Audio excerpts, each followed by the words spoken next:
Good morning, grade 5. I hope this lecture finds you in the best of your health and spirit. Well, I suppose morning time is considered one of the best time for teaching and learning. So, keeping an eye on, today we are going to start our lecture number 7 and the topic name is Major Historical Events. Well, grade 5, this one is your third lecture of the same topic and overall it is your seventh lecture of social studies. Well, before we start our today's lecture, let's talk about moral improvement. Well, as you know, every new day brings immense opportunities for all of us to make this world a better and happier place. Well, in our today's moral improvement session, guys, I'm going to talk about some ideas like what you guys can do to make this world a better and happier place in the month of Ramadan. Let's talk about it. Yes, as you know, this is a month of Ramadan, and Ramadan is a special time of a year, a time when all the Muslims around the world take a step back from their daily routine and they focus on community, charity, and fasting. Well, guys, what is the greatest gift to our community? For me, the greatest gift to our community would be when we contribute to making lives better, when we touch lives by dint of donation or charity, spreading light to the most needy and enlighten our souls in the process. Well, all around the world, even in your own backyard, there are many people who are suffering from illness, hunger, or depression. What you have to do? You have to help them with the time, money, or food. Well, a more valuable gift than money is a gift of your time. You have to give your time to them because they need your time. And guys, more importantly, during this is a very special month of Ramadan, take a time to pray for others, your family, your loved ones, those who are ill, those who live in fear, and those who are hungry. And you have to pray for those who walk in darkness. At the end, I would like to say, may Allah guide us all upon the right path of faith and help us to be filled with pity, patience, humanity, and kindness. Well, guys, let's take a quick recap of lecture number 6 before we start our today's lecture. In our previous lecture, we have discussed about two-nation theory, about division of Bengal, about establishment of Indian National Congress. I have told you that two-nation theory means that Muslims and Hindus of the subcontinent are two separate nations on the basis of their cultural, political, religious, economic, and social dissimilarities. Previously, we have discussed about the establishment of Indian National Congress. We have discussed that Indian National Congress was founded in December 1885. Although this political party claimed to represent both Hindus and Muslims equally, but it was dominated by Hindus. And we have discussed about division of Bengal as well. Well, guys, Bengal was the biggest province with a population of 78 million people. It was vast area and a large administrative unit, so it wasn't possible for the British government to handle this, province. So they have decided to divide this province in two parts, in Eastern Bengal and Western Bengal in 1905. But they have cancelled this partition, right in 1911. Well, grade 5, after discussing the lecture number 6 recap, let's move towards the sneak peek of lecture number 7. In this slide, we'll talk about few more historical events which led to the creation of Pakistan. Well, I'm talking about All India Muslim League and the Khilafat movement 1919. Well, students, Indian National Congress was founded in December 1885. Guys, this party claimed to represent both Hindus and Muslims equally, but it was dominated by Hindus. Therefore, most of its policies and demands were against the interest of the Muslims. Well, by considering the needs of the Muslims to protect the rights and interests of the Muslims, in 1906, Nawab Samiullah, Nawab Mohsinul Mulk, Nawab Waqarul Mulk, and other Muslim leaders set up the All India Muslim League. Well, students, after the failure of the revolt of 1857, it was the demand of the Muslim of the subcontinent to create a party or platform where they can express their feelings or the rights to the British government.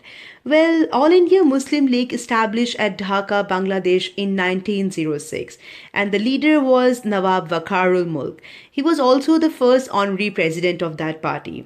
It was founded in December 1906 Dhaka, and the first headquarter was Lucknow, and the ideology of the party was to protect the political rights of the Muslims. Next slide will talk about the objectives of All India Muslim League. Guys, the aims of the Muslim League were to promote the feelings of loyalty among Indian Muslim towards the British government.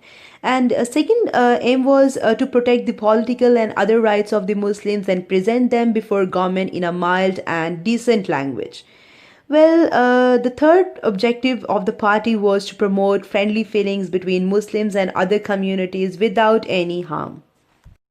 Well, guys, after discussing the All India Muslim League, let's walk towards our next major historical event that led to the creation of Pakistan.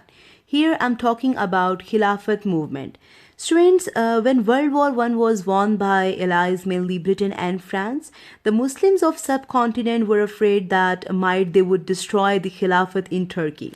The Ali brothers, Mulana Muhammad Ali and Mulana Shaukat Ali, started the Khilafat movement to stop them from destroying Khilafat and making Turkey into republic.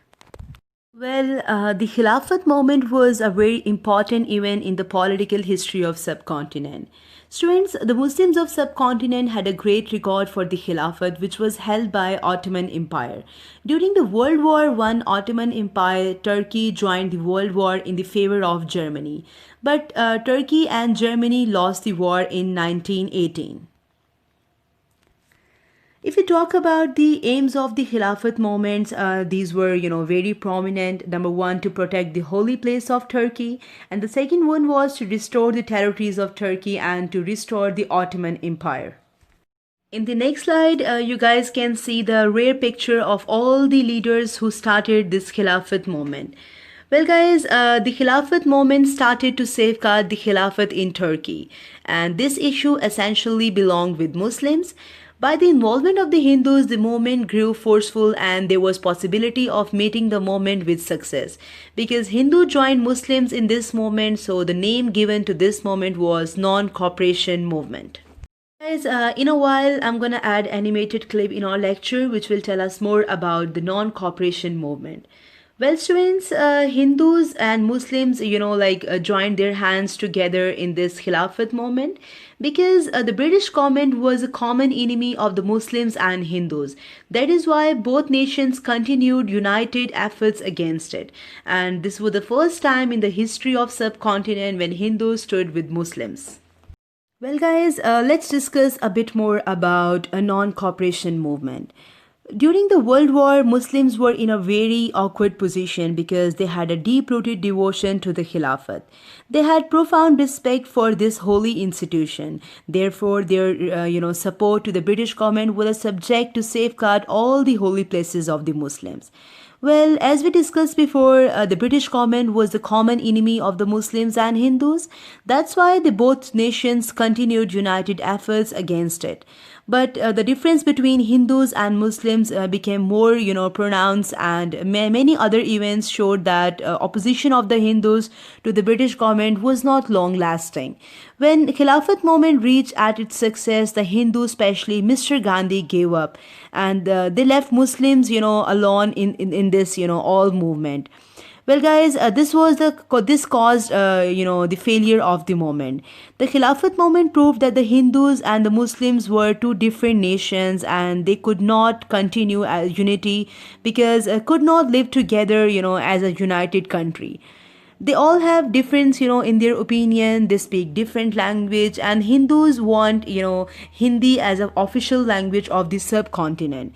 Well, this was the first time when all the Hindus and the Muslims stayed together, and they were united against, British government. But Mr. Gandhi gave up, and Mr. Gandhi, leave Muslims alone, and this caused, the failure of the movement. Well, guys, this moment created, political awareness among all the Muslims of the subcontinent. Well, Muslims inspired them and continue another moment, in the independence of the Muslims of the subcontinent. Well, students, I want you to hear this clip, and I'm very sure this is going to be very handful for you to understand a bit more about this movement. As the news of this tragedy spread throughout the country, civil violence began in all parts of India, because of which Gandhiji was forced to call off the Rowlatt Satyagraha. Around the same time, Indian Muslims were angered by the way the British had treated the defeated Emperor Khalifa of Ottoman Turkey after the First World War. In response to this, Muslim leaders Muhammad Ali and Shaukat Ali proposed to launch the Khilafat movement.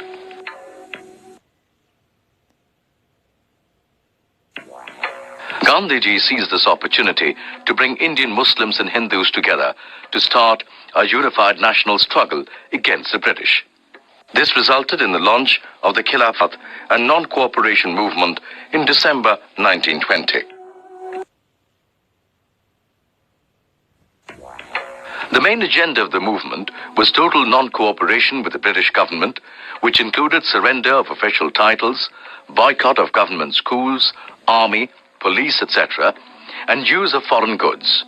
However, different sections of the Indian society interpreted the movement in different ways. In the towns, the middle class responded to the movement with a lot of enthusiasm by resigning from government schools, colleges, and courts.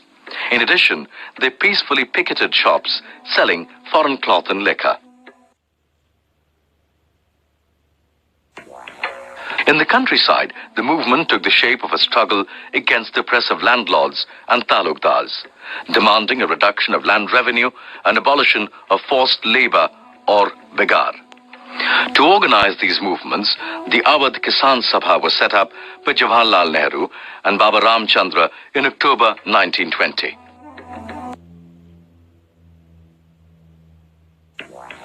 Workers employed in British plantations also left their work to return to their villages.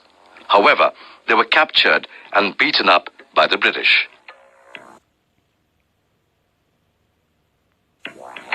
Although the movement managed to unite various sections of society to fight against the British rule, the movement started dying out because the Congress was unable to provide alternative institutions, and people were forced to return to their government jobs and services. Well, students, at the end of the lecture, I want you to hear this public service message. WHO तजवीज़ करता है कि जब भी खांसें या छींकें तो अपने मुंह को टिश्यू से ढांप लें। रोज पेटल, आपकी सेहत आपके हाथ में।